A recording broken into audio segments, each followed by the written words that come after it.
Buongiorno e ben ritrovati in diretta con un nuovo appuntamento con A Voi la Linea. Mancano poche ore alla mezzanotte, siamo andati in prefettura a Udine per capire come saranno organizzati i controlli per evitare assembramenti e rischi nelle feste per l'arrivo del nuovo anno. Con noi il prefetto di Udine, Massimo Marchesiello.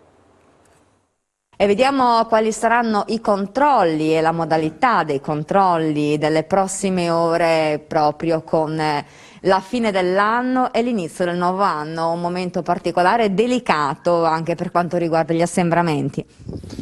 Abbiamo chiesto ai sindaci di eliminare praticamente e minimizzare tutti gli intrattenimenti pubblici e in questo ho avuto una piena condivisione, quindi è stato, ripeto, condiviso e opportunamente accettato, ma con molta velocità. Questo è stato un bel passo in avanti.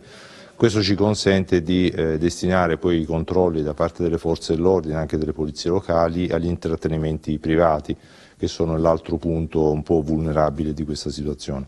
Ovviamente gli intrattenimenti privati con danze e altri eventi sono vietati, quindi ci si può limitare sicuramente ai cenoni, ovviamente facendo entrare solamente persone munite di Green Pass rafforzato, e tutte le altre situazioni non sono accettate. Quindi le forze dell'ordine avranno questo compito, che è sicuramente difficile, ma di controllare anche eventi privati. Ovviamente ci aspettiamo anche molte forme di delazione, perché avremo sicuramente situazioni dove il vicino protesterà o eventualmente chiamerà le forze dell'ordine per intervenire. Quindi è una situazione molto complessa su cui veramente il buon senso deve prevalere. Ecco, in campo polizia locale, ma nei comuni dove non c'è polizia locale purtroppo sono tanti, la realtà del Friuli è fatta anche proprio da realtà molto piccole a livello municipale, chi può procedere? Procederanno le forze dell'ordine territorialmente competenti, quindi i carabinieri, a cui ovviamente destino un augurio anche per oggi e a tutte le forze dell'ordine, perché un altro compito in grado che oggi gli spetta, tra i tanti che finora hanno eccezionalmente e veramente utilmente effettuato. È un altro impegno, perché le polizie locali, appunto, con numeri piccoli non possono garantire questo tipo di controllo, ma le forze dell'ordine, comunque i carabinieri, che sono quelle più presenti sul territorio, lo faranno.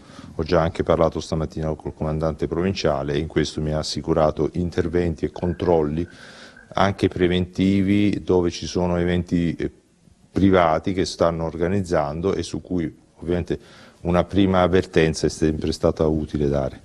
Ecco, per quanto riguarda i controlli della polizia postale, sempre appunto attraverso le chat e questi sistemi social, diciamo così un po' intestini, no? Che si passano la parola rispetto proprio all'organizzazione di eventi illegali.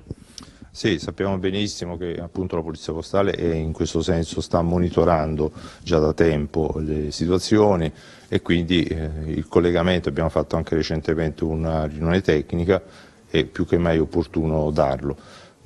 Comunicazioni preventive che la Polizia Postale darà alle forze dell'ordine per intervenire su questi che rischiano di essere intrattenimenti non autorizzati, magari in dimore private anche abbastanza importanti, dimore storiche. Su questo ovviamente i festini e Capodanno lo capiamo tutti, però è inutile dirlo, dobbiamo essere veramente molto attenti in questo momento, perché il numero dei contagi, lo vediamo tutti, sta risalendo molto velocemente.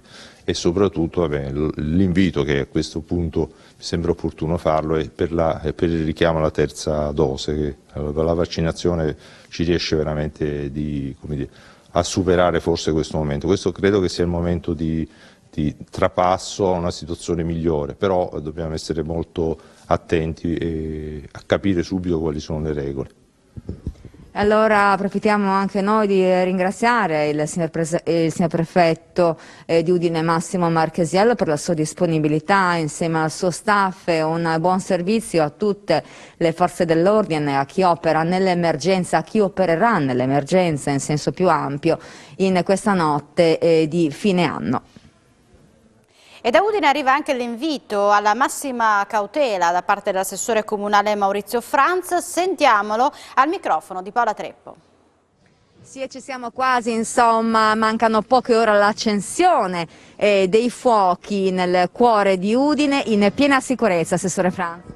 Sì, siamo qua in Piazza Libertà, in questa splendida cornice con dietro Babbo Natale, da cui stasera si potranno assistere ai fuochi pirotecnici a bassa emissione acustica che verranno proiettati sul castello di Udine, ma soprattutto con grande attenzione al tema della sicurezza, quindi ad evitare assolutamente assembramenti, perché vista la situazione epidemiologica ancora abbastanza critica, l'invito è proprio questo, a poterli guardare dai propri balconi, dalle finestre, dall'intera città e anche dalle periferie, perché questi fuochi qua sono in qualche modo un omaggio per la fine dell'anno e l'inizio dell'anno nuovo per tutta la comunità friulana, e approfitto anche di questo per fare gli auguri a tutti i vostri telespettatori di un felice e gioioso 2022.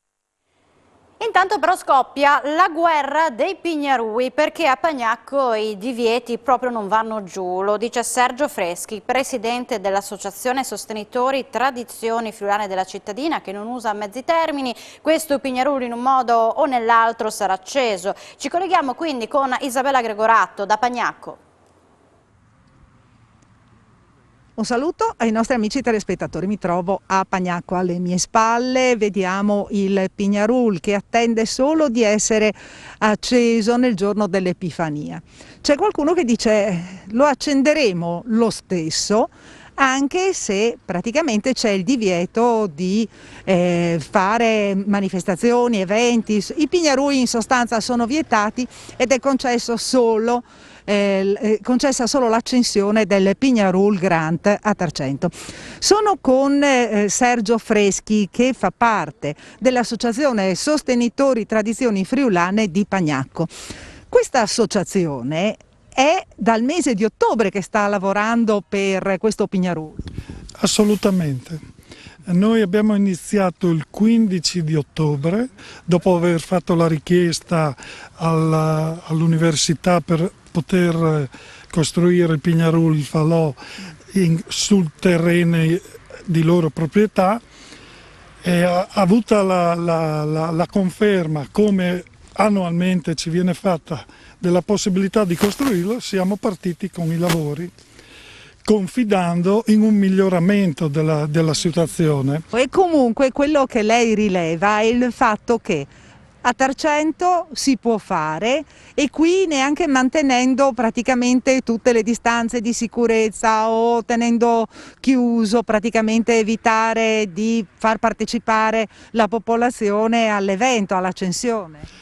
Guardi, io onestamente ho ricevuto la solidarietà da parte anche dell'amministrazione comunale, a cui spiace moltissimo che il Pignarul non venga acceso, perché sembra una cosa stupida, un qualcosa che non ha una rilevanza o un'importanza, ma per il nostro paese è una cosa che si ripete nel tempo.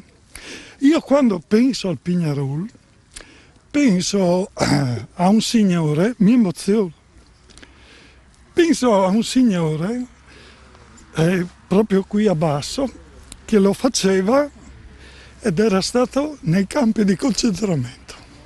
Ecco, quindi lei, anche in memoria di questa persona... Di tutti quelli che hanno lavorato, anche per un'ora, o di tutti quelli che ci hanno dato una mano, noi saremo ostinati, saremo contrari, noi abbiamo quasi l'esigenza di doverlo fare, in modo magari ristretto, senza nessuno, rispettando qualsiasi tipo di regola, ma che il Pignarul a Pagnacco non venga acceso il 6 di gennaio, dopo 57 anni di tradizione che viene sempre acceso, ci pare assolutamente qualcosa fuori da ogni tipo di logica. Poi, se a questo aggiungiamo che viene riservato un privilegio a un Pignarul fatto in un altro paese che rispettiamo assolutamente come Tarcento, sappiamo che la tradizione là è fortissima, ma lo è fortissima anche nel nostro paese. Quest'area io devo sgombrarla assolutamente. Al sindaco, in maniera scherzosa ma non tanto, gli ho detto che c'è anche la possibilità che gli portiamo giù tutto nell'area verde e vediamo come smaltisce tutto questo materiale, ma lo avevo detto per scherzo. In realtà quest'area deve essere pulita entro i termini del 31 gennaio. In qualche modo deve essere pulita. E poi chi di noi può assicurare che nessuno venga a bruciarlo durante il periodo fino al 31 di gennaio?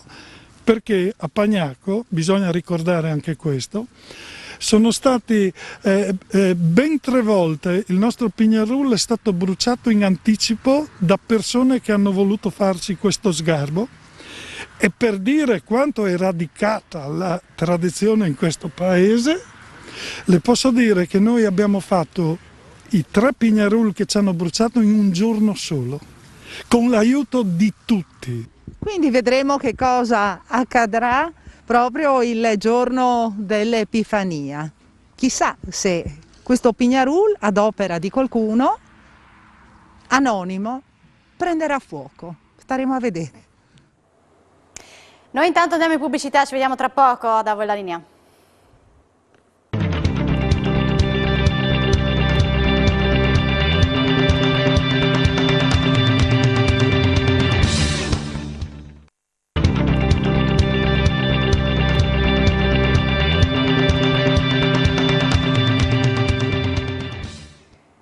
Bentornati a Da Voi la linea. Sulle decisioni prese dal Consiglio dei Ministri per contrastare la pandemia interviene Anna Mareschi Danieli, presidente uscente di Confindustria Udine. Ora dice rapidità e certezze nelle decisioni, bene aver tolto la quarantena e sul Green Pass rafforzato per i posti di lavoro si faccia ciò che è necessario. Ascoltiamola. Anna Mareschi Danieli, presidente uscente di Confindustria Udine. Qual è l'opinione del mondo dell'industria, degli imprenditori, dell'impresa sulle decisioni del Consiglio dei Ministri di ieri sera? Si sono dette tante cose, hanno avuto voce in capitolo talmente tante persone che ritengo che siamo giunti al punto, con 80.000 contagiati e milioni di persone in quarantena, punto nel quale dobbiamo lasciare che a parlare sia chi ha gli strumenti per farlo, che a decidere sia chi ha gli strumenti per farlo. Quindi l'importante è che le decisioni siano prese in maniera veloce e che quindi ci permettano una determinata organizzazione e programmazione della nostra produzione, della nostra vita anche, e dall'altro lato che ci sia certezza in quello che viene deciso, in modo tale che una famiglia, una persona, un'azienda, un'impresa possa organizzarsi di conseguenza. Quindi io ritengo che l'aver tolto la quarantena per i vaccinati con 2 dosi da meno di 4 mesi o con 3 dosi sia assolutamente corretto, altrimenti andremo a disincentivare totalmente quella che è la campagna vaccinale, che devo dire sta dando risultati sempre migliori, e dall'altro metteremo anche le persone che hanno seguito le regole con senso civico e con senso comunitario in una situazione un po' di imbarazzo, perché non si capirebbe per quale motivo deve valere una restrizione sia per chi ha seguito le regole che per chi non ha seguito le regole. Qualcosa che invece ci si aspettava ma che non è avvenuto è il Green Pass rafforzato per i luoghi di lavoro. Però la decisione è semplicemente rinviata al 10, cosa si aspetta? Non dobbiamo più rispondere su cosa vorremmo, ma l'unica risposta giusta è che sia fatto quel che è necessario per la protezione nostra, delle nostre famiglie, dei nostri bambini e dei nostri vecchietti, punto. Presidente, siamo a fine anno, fa un bilancio degli ultimi 12 mesi sicuramente non facili per l'industria friulana. Non facili, Corretto, abbiamo vissuto un periodo che mai ci saremmo aspettati. Possiamo dire che l'industria friulana, l'industria italiana ha tenuto il Friuli Venezia Giulia a maggior ragione. Resilienza, solidità hanno fatto sì che le nostre imprese siano passate attraverso questo momento in maniera abbastanza serena. Ovvio è che adesso ci sono delle conseguenze che si chiamano inflazione, che si chiamano prezzi delle materie prime, che si chiamano prezzi dell'energia, che creano ancora un'altra stagione di enorme incertezza. Speriamo in degli interventi governativi che possano calmierare questi costi enormi che devono essere aggiunti ai bilanci delle nostre imprese, perché va detto che è impossibile nel giro di così poco tempo riuscire a ribaltare i costi al cliente finale. Facciamo un piccolo gioco. Deve scegliere una sola cosa per l'industria friulana per il prossimo anno. Quale sceglie? Bella domanda. Ti direi che se dovessi scegliere, sceglierei qualcosa di strutturale. E quindi sceglierei la riduzione del costo del lavoro. Ancora quello è il tema? Secondo me sì, perché tutto il resto va e viene. È ovvio che ci sono periodi più o meno lunghi di determinati cicli, ma il costo del lavoro è una spada di Damocle che ci portiamo dietro da sempre e che se fosse paragonabile a quello dei nostri competitor internazionali ci darebbe un vantaggio competitivo incredibile, vista l'efficienza che abbiamo dovuto sviluppare per competere. I suoi auguri per il nuovo anno ai friulani? Allora, innanzitutto a tutte le famiglie friulane, a tutte le persone a cui vogliamo bene, ma ai nostri ragazzi e ai nostri bambini che hanno vissuto e stanno vivendo un periodo davvero difficile. Forse non ci rendiamo così tanto conto di quanto può essere difficile per loro, perché sono molto duttili, molto malleabili, si adattano rapidissimamente a qualsiasi situazione, ma io che ho 3 figli inizio a vedere quello che questo virus sta facendo ai nostri ragazzi e non è positivo. In regione il numero delle imprese edili è cresciuto del 20%, la ripresa è trainata da quelle medie e piccole. Allora tracciamo il bilancio del 2021 di Confartigianato con il presidente Tilatti. È tempo di bilanci per Confartigianato. Che anno è stato il 2021? Per alcuni settori dobbiamo dire che è stato un anno positivo, perché c'è stata una ripresa in particolare nel comparto legato alla casa, un po' per le misure diciamo dei vari bonus, ma il comparto legato al settore casa e all'edilizia ha ripreso molto, è ripreso anche, abbiamo buoni dati anche dal mondo della manifattura, della meccanica, un po' meno i servizi alle persone, però se questa pandemia dovesse trovare un momento di pausa, credo che nel 2022 l'economia potrebbe ripartire veramente non alla grande, ma con una certezza. Una percentuale del 19,8% in più. 19,8% in più è il dato che noi statistico che abbiamo rilevato, che è dovuto un po' anche al rimbalzo. Ma rimbalzo o meno è un segnale positivo che la gente torna a credere nel lavoro, che vuole confrontarsi, vuole cimentarsi ancora nell'economia, e questo ci dà un po' di serenità. Un fattore negativo però è che manca manodopera, questo è un tasto dolente. Credo che questo è il tasto dolente, perché non so come abbiamo combinato questa tempesta quasi perfetta, perché all'inizio ci mancavano i progettisti, poi è mancata completamente la manodopera, sta mancando la manodopera specializzata, e terzo, non da ultimo, c'è questa esplosione dei costi e la mancanza delle materie prime. Per ultimo, e non meno impattante, è l'aumento dei costi dell'energia. Credo che Non so come siamo riusciti a creare queste condizioni, ma questo mette l'Europa di fronte a una responsabilità, perché questi progetti che vanno dalla formazione, dal far incrociare domanda con offerta nel mondo del lavoro, l'energia e le materie prime sono ormai un tema che non può essere gestito a livello nazionale, ma deve essere un tema affrontato sul livello europeo, e questo noi speriamo l'Europa sappia fare.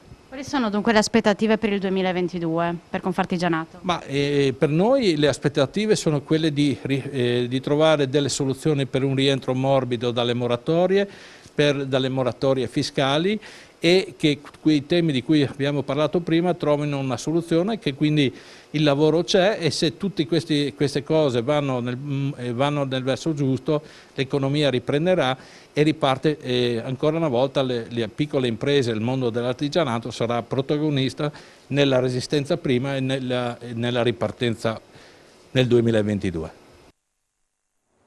Abbiamo un aggiornamento da Roma sulla riunione fra il Presidente della Conferenza delle Regioni Fedriga e i Ministri dell'Istruzione Bianchi e della Salute Speranza. L'ipotesi verso la quale si sta andando è quella di alleggerire la scuola garantendo la presenza. È stato un incontro positivo e costruttivo, ha detto Fedriga, in cui abbiamo prospettato al Governo alcune ipotesi di intervento che, sulla falsariga di quanto è stato fatto con l'ultimo decreto, alleggeriscono anche il mondo della scuola sul fronte dei protocolli, delle quarantene e dei tamponi attualmente previsti. Si tratta di proposte tecniche che vogliamo approfondire e condividere con l'Esecutivo per proteggere gli ospedali gravati sempre più da ricoveri e permettere una ripresa dell'anno scolastico in presenza, considerando l'andamento della curva epidemica che appare trainato proprio da una progressione importante nella fascia che va da 6 a 13 anni. E chiudiamo con lo sport. Da 32 anni, per l'ultimo giorno dell'anno, Enzo Cussig organizza una pedalata tra amici dalla sede della sua azienda fino a Castelmonte. Un giro in bici che quest'anno ricalca in parte quello che sarà il percorso della tappa friulana del Giro d'Italia, e per l'occasione alla scampagnata si è unito anche Jonathan Milan, oro olimpico e mondiale su pista. 32 anni di questa pedalata tra amici fino a Castelmonte. Sì, a parte un anno che nevicava, questa qui è la 32esima volta che andiamo a Castelmonte in bicicletta. È una cosa fra amici, chiaramente non è organizzata ufficialmente, ci troviamo qui ed è una cosa simpatica per portare bene all'anno nuovo. È chiaro che quest'anno ha un significato, come in questi 2 anni, molto particolare, perché sappiamo da dove veniamo e dove ancora siamo, purtroppo, anche se speriamo che le cose vadano meglio. Niente, quest'anno avremo anche un amico della nostra azienda, un amico mio, un ragazzo straordinario che si accompagnerà. Ultima, insomma, quest'anno Castelmonte sarà lo scenario, il 2022 sarà lo scenario più importante dell'anno, perché la tappa arriverà in questo fantastico santuario che per noi è una cosa bellissima. Un test della salita di fatto, prima di maggio. Ma noi mangiamo, beviamo, andiamo piano, un test della salita mi sembra più... Però diciamo che andiamo su per portare un bel auspicio che sia un anno straordinario per tutti e anche per il ciclismo, insomma, no, perché no, e a tutti i friulani che meritano questo, insomma, ecco. Jonathan, una pedalata tra amici per chiudere l'anno, però per fare già una prova di quella che sarà la salita del Giro 2022. Ma sì, alla fine dai, faremo questa simpatica giretto fra amici. Enzo lo conosco da una vita, lui mi conosce da quando ero piccolo così, quindi da quando veramente ho iniziato a correre in bici, e mi ha sostenuto in tutti questi anni, quindi per me è un piacere essere qua con loro. E niente, sì, oggi andiamo a provare questa salita qua che non so se alla fine la disputerò o meno al Giro, perché diciamo che sarebbe ancora troppo presto, sai, disputare un grande Giro solamente al secondo anno da professionista, e ovviamente quest'anno sarà un anno più, l'anno che verrà sarà un anno più incentrato sulla strada che sulla pista, e ovviamente vorrò tirarmi fuori i miei risultati anche su pista, perché certamente punterò nell'inseguimento individuale, nell'inseguimento a squadre sia europei che mondiali su pista, però diciamo che ecco, mi piacerebbe portarmi fuori qualche bella soddisfazione su strada e perché no, ecco dai. Oggi è l'ultimo giorno di un anno 2021, mica da ridere per te, perché 3 ori, uno mondiale, europeo, olimpico, argento, un argento individuale.